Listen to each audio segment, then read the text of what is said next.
né? Aqui tem três passagens importantes que acontecem aqui no mar, que eu gosto muito, né? A pesca maravilhosa de Lucas capítulo 5, quando Pedro passa a madrugada pescando com os seus companheiros, Tiago, João e André. Eles estão lavando as redes e Jesus aparece e fala: volta para o mar para vocês pescarem novamente, né? E aí acontece a pesca milagrosa. Tem uma outra passagem em Marcos capítulo 5, quando Jesus está dentro do barco com os discípulos, eles estão vindo de lá para cá, né? Estão vindo de Cafarnaum para Decápolis, e os ventos, eles enfrentaram uma grande tempestade e Jesus dormia no barco, né? E Jesus então acorda, repreende o vento e eles fazem aquela pergunta, né? Quem é esse que até, né, o mar e o vento lhe obedecem? Mas tem uma outra que eu gosto muito, de Mateus capítulo 14. Parou o barco, nós vamos descer? Não. Então, em Mateus capítulo 14, é um dia bem agitado no ministério de Jesus, porque no começo do capítulo ele recebe a notícia da morte de João Batista. Jesus fica sabendo que João Batista morreu, e o texto diz que ele pegou um barco sozinho, veio para cá e se retirou. E ficou um tempo aqui que nós não sabemos quanto foi. Quando ele retorna para a terra, as pessoas, as multidões estavam esperando ele. E aí o evangelho diz que Jesus curou todos que estavam ali, e o dia foi passando, chegou no final da tarde, os discípulos chegaram falando: Jesus, despede esse povo aí, porque já está tarde e não tem comida para todo mundo. E aí Jesus faz a multiplicação de pães e peixes. Já no finzinho da tarde, Jesus fala para os discípulos: olha, peguem o barco, vão para o outro lado, porque eu encontro vocês lá. E é a passagem que nós conhecemos quando Jesus anda sobre as águas. O texto diz que no cair da tarde, por volta de 6 horas da tarde, os discípulos pegam um barquinho e começam a atravessar. E Jesus se encontra com eles na quarta vigília da noite, ou seja, 3 horas da manhã. Você imagina, das 6 horas da tarde até as 3 da manhã, os discípulos estavam remando aqui no mar, e o texto diz que eles estavam na metade. Já eram 9 horas remando e estavam na metade do caminho. E aí Jesus vem então andando sobre as águas e repreende o vento também, e Pedro anda sobre as águas com ele. A grande lição para nós nesse texto é algo que a gente faz muito, né? Muitas vezes a gente se pergunta por que a gente enfrenta tanta tempestade na vida. Porque Deus permite a gente passar por determinadas situações. Por que Ele permite coisas acontecendo? Por exemplo, porque Ele permitiu que esses fortes ventos, né, castigassem os discípulos no meio do mar, sendo que Ele estava no monte e Ele ia se encontrar com os discípulos depois e ia acalmar o vento. Ele já não poderia ter acalmado antes para os discípulos atravessarem tranquilamente, mas Ele sabia que os discípulos estavam enfrentando fortes ventos aqui no mar. Ele poderia ter feito isso.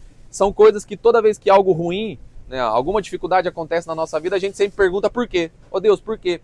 Jó, quando passou pelo que passou, ele fez mais de 30 perguntas para Deus.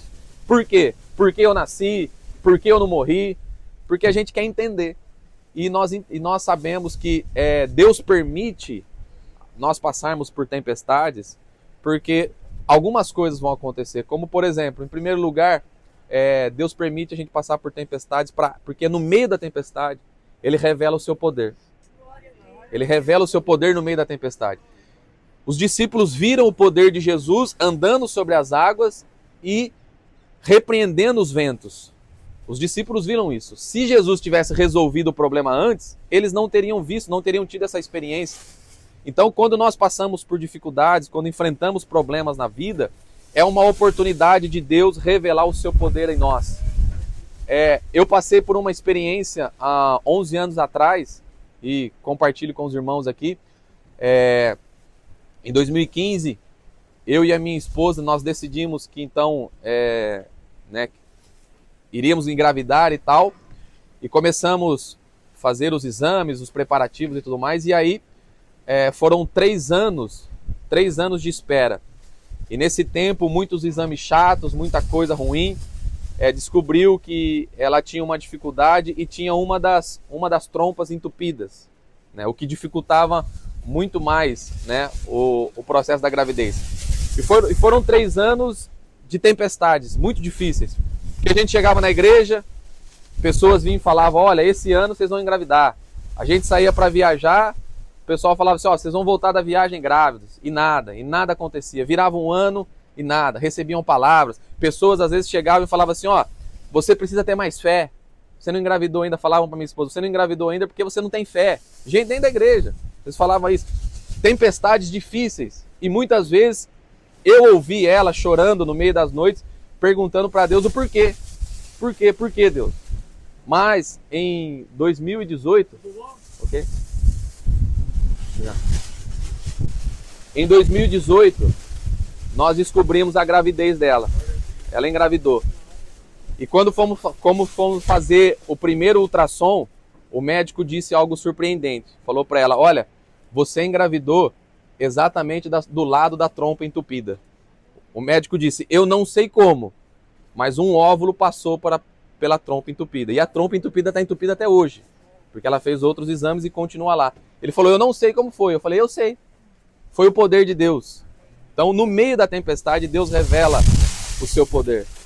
No meio da tempestade, nós temos a oportunidade de viver o sobrenatural de Deus. Pedro teve a oportunidade de andar sobre as águas, porque o sobrenatural é aquilo que está acima do natural. Navegar nesse mar é natural, agora andar sobre as águas é sobrenatural. E a última tempestade que enfrentei são exatamente há 3 meses atrás, né? Minha esposa ficou grávida novamente, uma mulher que não podia ter filhos, né? Já estamos no 3º e 4º filho, né? Que nasceu 2 meninos gêmeos agora, dia 15 de outubro. E foi uma gravidez assim, super tranquila, chegou no dia do parto, dia 15 de outubro, nós fomos para o hospital, o primeiro filho, Davi, nasceu de parto natural, rapidinho, mas quando ele nasce, houve um descolamento de placenta, ela começa a ter uma hemorragia e tem que ser levado para uma cesárea de emergência, onde corria risco de vida ela e o bebê, no caso o segundo bebê, o Natan. E eu estava ali numa sala assim parecida como essa, sala do centro cirúrgico, os médicos correndo para lá e para cá, um desespero todo porque era de emergência, e eu na porta ali olhando para tudo aquilo, e de repente abrem ela, quando tiram o nenê, ele está ali já todo roxinho e parado, né, morto. E quando eu olhei, eu vi a imagem, eu vi e falei, bom, meu filho nasceu morto. E aquela correria, os médicos, balão de oxigênio, vai entubar, tentando reanimar, ressuscitar ele. Naquele momento eu comecei a orar e Deus ministrou no meu coração para cantar uma canção naquele dia. Que era uma canção que falava do vale de ossos secos, né? Profetiza a vida, né? Eu profetizo sobre ti a vida de Deus. E eu comecei a cantar aquela canção e os médicos começaram a falar, o meu filho voltou à vida, voltou a respirar, né? Foi levado para a UTI, aquela preocupação de sequelas e tudo mais. A médica veio e falou, olha, o seu filho é um milagre, porque ele não tem sequela nenhuma. Ele estava com batimentos abaixo de 50, o que já é considerado, né, parada cardiorrespiratória. Então, nós vemos que... E aí eu pergunto, Jesus, por que o Senhor permitiu passar por tudo isso, sendo que o meu filho ia viver? Não poderia ter nos poupado de tudo isso? Mas Jesus mostra, no meio da tempestade, eu te dou a oportunidade de viver algo sobrenatural. Experimentar o meu poder. Experimentar algo da minha graça que em lugar nenhum do mundo a gente poderia experimentar. Então, estar nesse lugar aqui é sentir um pouco, sentir esse vento batendo aqui na nossa cabeça, esse vento gelado, forte, é lembrar que o quê? As tempestades da vida, elas fazem parte, né? Mas Jesus está sempre no barco. Ele tem sempre um motivo, ele sabe o porquê e o principal, ele cuida de nós. Vamos orar? Pode ir.